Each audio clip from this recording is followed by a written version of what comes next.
તો હેલ્મેટની અમલવારીને લઈને એક મોટા સમાચાર છે। પૂર્વ મંત્રી ગોવિંદ પટેલે સીએમને લખ્યો છે પત્ર। શહેરી વિસ્તારમાં હેલ્મેટની અમલવારીમાંથી મુક્તિ આપવામાં આવે।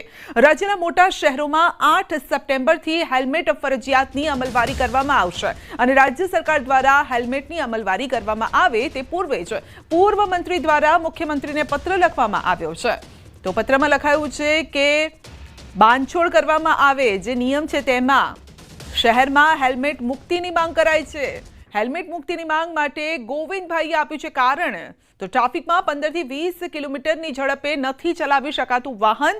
ધીમી ગતિના કારણે માનવ જિંદગી જોખમમાં નથી આવતી, એટલે કે એની સંભાવના ઓછી હોય છે। પરિવાર સાથે બજારમાં ખરીદી કરવા જાય તો સમસ્યા વધી જાય। ખરીદી કરતી વખતે હેલ્મેટ સાચવવું, બાળકો સાચવવા, શું સાચવવું, હેલ્મેટને લઈને શોપિંગ કરવું પણ અઘરું છે।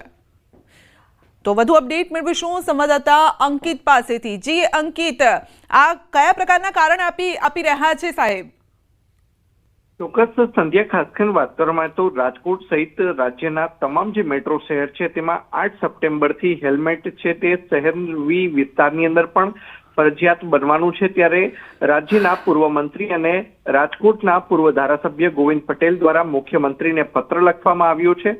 સાથોસાથ પત્રની અંદર લખવામાં આવ્યું છે કે શહેરી વિસ્તારોની અંદર ખાસ કરીને સરકાર દ્વારા કોર્ટમાં રિક્વેસ્ટ કરવામાં આવે અને શહેરી વિસ્તારની અંદર હેલ્મેટમાંથી મુક્તિ અપાવવી જોઈએ। સાથોસાથ તેમણે કેટલાક કારણો પણ આપ્યા છે કે શહેરી વિસ્તારમાં વાહનની સ્પીડ છે તે 15 થી 20 કિલોમીટરની જ હોય છે।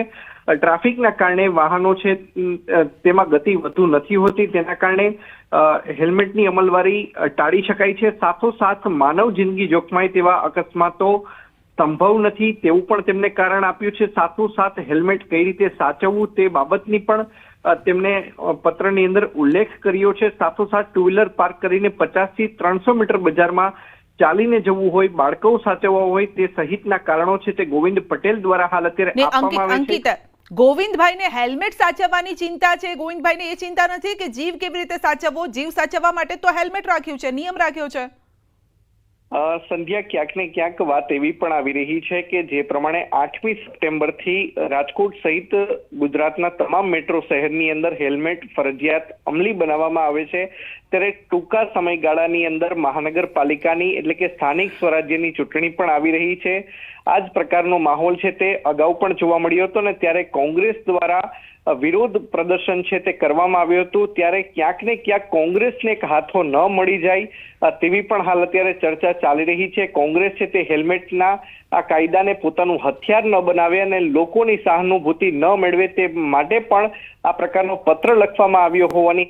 જી બિલકુલ, આપનો આભાર। ખેડા જિલ્લામાં હેલ્મેટ ફરજિયાત બનાવતા પોલીસ તંત્ર એક્શન મોડમાં આવ્યું છે અને હાઈવે પર વિશેષ ડ્રાઈવ યોજી 1 સપ્તાહ સુધી વાહન ચાલકોને સમજણ પણ આપવામાં આવી રહી છે। માતર પોલીસ દ્વારા નેશનલ હાઈવે નંબર 48 પર ડ્રાઈવ યોજવામાં આવી। જિલ્લા પોલીસ દ્વારા વિશેષ ડ્રાઈવ યોજી હેલ્મેટ વગરના વાહન ચાલકોને દંડ ફટકારવામાં આવ્યો છે।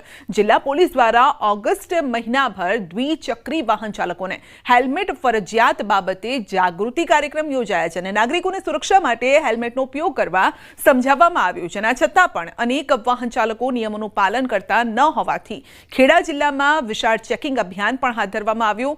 પોલીસે કુલ 667 વાહન ચાલકો વિરુદ્ધ કાયદેસરની કાર્યવાહી હાથ ધરી હતી અને ₹3,33,500 નો દંડ ફટકાર્યો।